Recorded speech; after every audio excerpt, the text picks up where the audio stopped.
In this video, I want to just give you a little introduction to the philosophy behind non-destructive editing as opposed to destructive editing.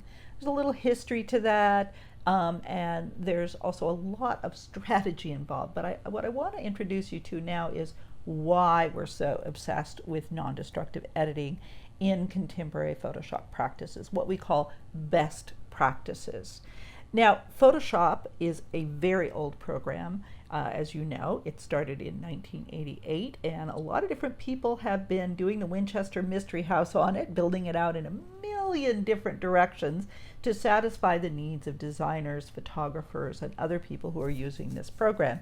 It's very complicated, it's very sprawling, and it was initially not designed to be the kind of seamless, non-destructive program that Lightroom was. Lightroom is a much newer program, has a much shorter history, and one of the reasons it was created was to respond to the inherently destructive nature of Photoshop, to give photographers a way to work seamlessly without destroying their original image and having that possibility of going back. So, but Lightroom, as you know, is not as powerful as Photoshop. It can't do as many things.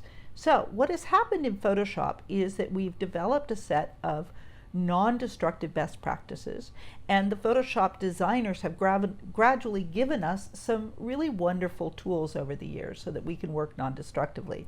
It is still not seamless the way it is in Photoshop, but it has many of the same advantages. Now I want to walk you through both a destructive and a non-destructive version of this image. There's going to be some things that I'm going to show you in this that I haven't taught you yet, so don't get overly worried about it. I'm going to just show you how the layers work and talk to you about why it is so handy to work non-destructively. Now, this is the destructive version. And one of the things that's kind of nice about it is that it has only 2 layers. But that's the thing that's wrong with it. I have saved and closed this image, which means that I have no other layers. I have no history.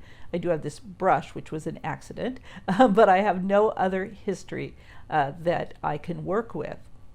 So I just have the 2 layers. I made these 2 layers.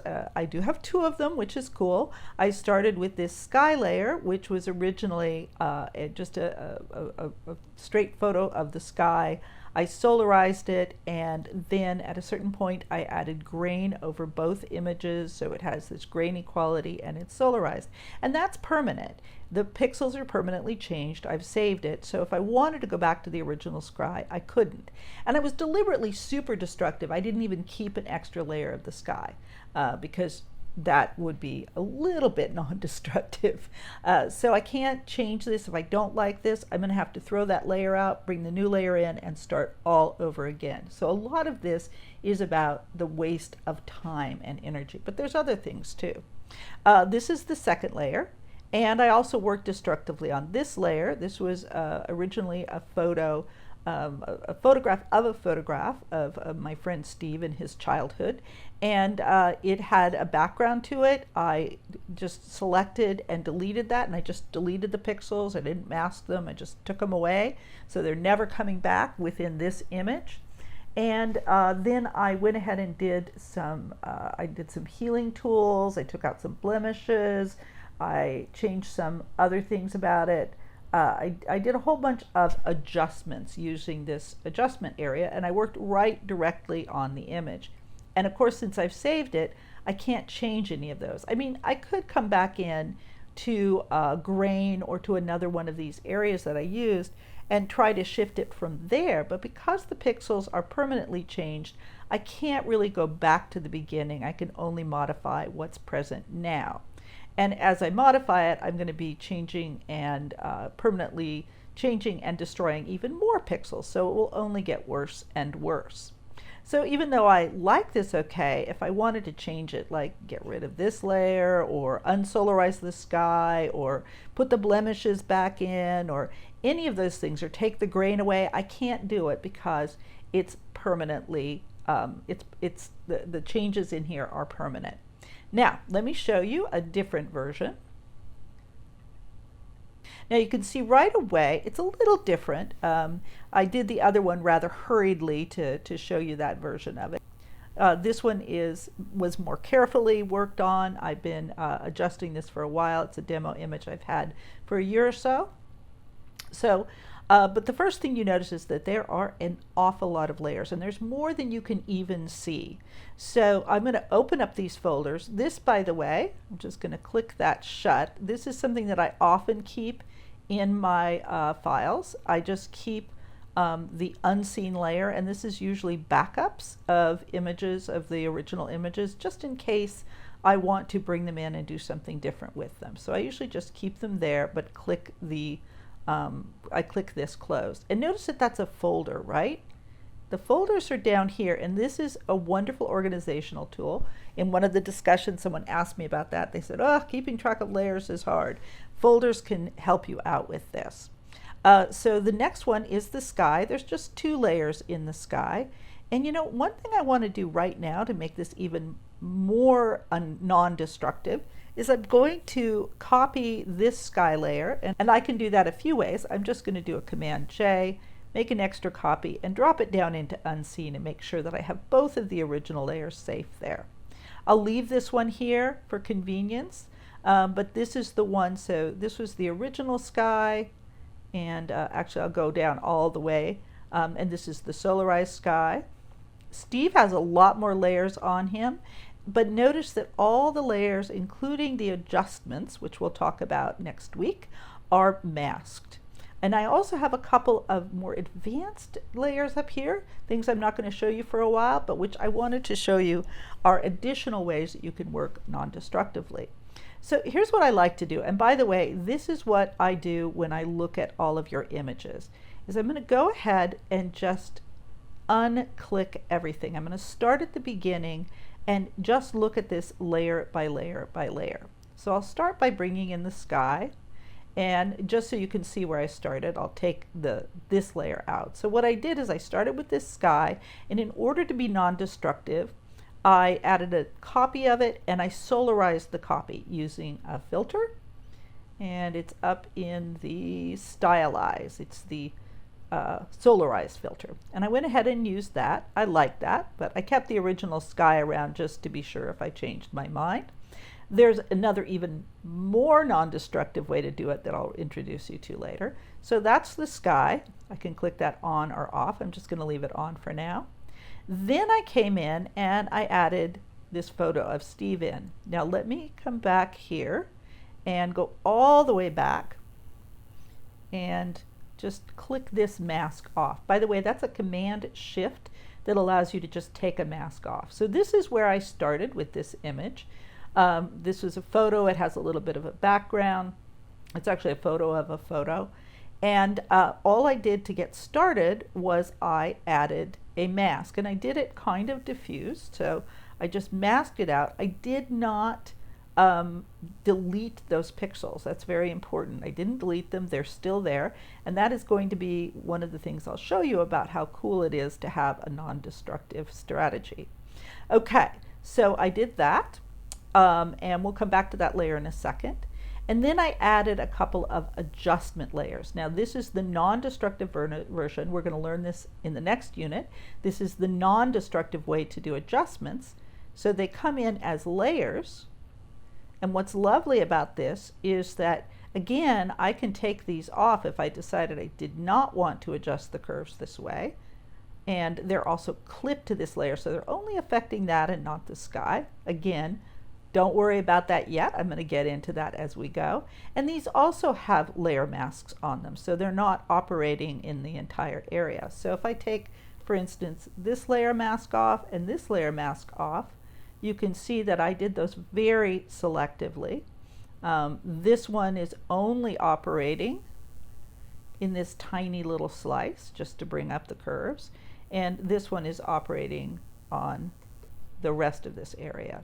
Okay, there's 2 more layers which I'm just going to show you really briefly, and then I want to show you the beauty of the non-destructive processing. I know this is super complicated, but that was kind of the idea. Is I wanted you to see that even though there's tons of these layers, they're well organized, and they mean that I can backtrack anytime.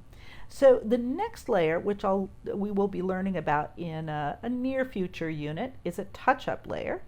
And this just goes on top of there. This is a different way of doing the healing and the spot brush. It's just going to go on top of the other layer and take out any of those blemishes.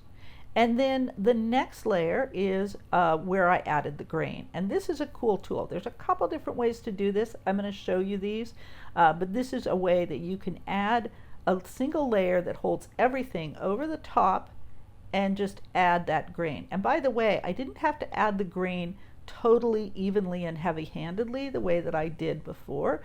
This grain is on top of the whole image and not in the whole image. And again, if I decide I don't like it, I can pull it out and I could try it again, or I can just leave the grain off of it. Okay, this also has a layer mask, and but I'm not going to talk to you about that just yet. I want to come back and show you why this non-destructive quality is so good. Now, you may have noticed in the other version that I did that the face didn't have this transparency here, right? And let me go ahead and pull that up so you can see. Open recent. So I want to look at these side by side. And we're going to get into talking about why the non-destructive process is so practical, but I also want to look at them a little bit in terms of their aesthetics. Now, mostly I really prefer the non-destructive one because not only does it allow me to work non-destructively, it also allows me to put these layers together in a way that is much more nuanced and much less heavy-handed. If we embed all of these filters and effects right into the image, you can see that it doesn't have as much delicacy or subtlety.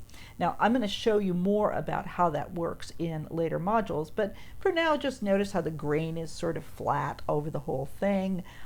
There's some other things that are really just a big improvement in the non-destructive version. However, there's one thing I like in the destructive version that I don't like in the non-destructive. And the good news is, because it's non-destructive, I can fix it pretty easily. And that is this area. So you notice that we have this transparency in the edge of the face. And I like a little bit of it, but I feel like it's a little bit too much. Here we don't have that transparency. And I'd rather it were a little bit more like this. So I'm going to go ahead, let's go to this image. And we're going to go ahead and drag this over and take a look at the layers again. And what I like to do to get started to figure out how to solve this is I do the same thing. I'm just going to work my way back. I don't want to take all of that off. All the way back to this layer. And you can see that this is where it started. This is Steve and the sky, and it has this mask on it. And the mask, if I take it off, you can see that the mask is actually what is creating that lack of opacity. If we look at the mask, we can see that yes, it actually is very dark gray here, which is allowing some of that image to come through. And I went in and I sort of lightened up areas, but it's got this very dark shadow. So I can easily change that. I could change it on here, but I'm going to go ahead and do it on the layers so that we can have a little control over it. And what I do is I go to the mask. I'm going to show you how to do this next week. I'm going to grab my brush tool and I'm going to put the brush tool on white. Now, the other thing I'm doing here is I'm going to bring the opacity down because I want to do this slowly. I don't want to take away everything. But if I work on the mask, you can see that I can make it a little bit more, especially down here, like the original. There we go. And I can just take that out. Okay, so as I add things back on again, you can see, oh, and now that's a funny thing, that we get a little bit less of that transparency. Now notice what happened. Here's another thing we can change. Notice what happened when I hit that. Isn't that ugly? Now that is probably something that was useful at one point, and now it's really ugly. So this is on the touch-up layer, and this is the other thing. You can see that this is, you can figure out exactly what layer it's on. And again, because we're non-destructive, it's only on this layer, it's not embedded into the image. I can just come into the touch-up layer and go to my erase tool. It's one of the rare times I use my erase tool. Make sure it's at 100%, and I'm just going to erase that. Much better. There we go. So you can see that it is very, very easy, if you can keep track of your layers, to go back and make changes for a non-destructive image. This is handy for you as an artist. It's also really useful if you have clients, because clients are frequently going to go, well, I like that, but I don't like the sky, or I like that, but I don't like the green, or I like that, but I don't like this. If you have to go back and start the image entirely over, all over again, that's a lot more labor. If you have non-destructive images that you've saved all the layers, you can come in and make those changes just on the parts that your client is having an issue with. Let me show you a couple other examples of non-destructive before I sign off and send you off to learn some more things. And again, you can see this is the layers. And the top layer, we're going to get into, this is actually uses some special blending tools that we're going to get into in a few units. But if I take that off, that's actually the wire fence. And I can take off the color fill and the curves, and we start with that initial layer. So I can change these. Now, just as an example, I don't want you to worry about this layer so much. I want you to be curious because it's very cool. But because I have this color fill, if I show this to a client and they said, well, I like everything, but I don't love that orange sky, you can easily go in, go back, and you can play with the color of that fill. Now, I'm not saying I like these better, although this gets a very different effect. It means that I'm able to just continue changing this at will. Now, the other thing, let's cancel that for a second, because the other way I could do it, if I wanted to be super non-destructive, is I could actually duplicate that layer. Come on. Command J. There we go. And take the original one out. Not take it out, but just make it invisible. We'll go back to, I kind of like this. And so now I have these two choices. I say, do I like this one or this one? Or both together, which can often be rather interesting because those are on blend modes. Okay? So various ways that you can work non-destructively. And you can see that it's quite an advantage to be able to go back in and out and work that way. Okay, I know I've shown you a few things that I'm not going to tell you how to do yet, so I hope that made you curious. Go on to the tutorials on masks and the Select a Mask tool for this unit. They're very, very helpful, and we'll see you in the next video.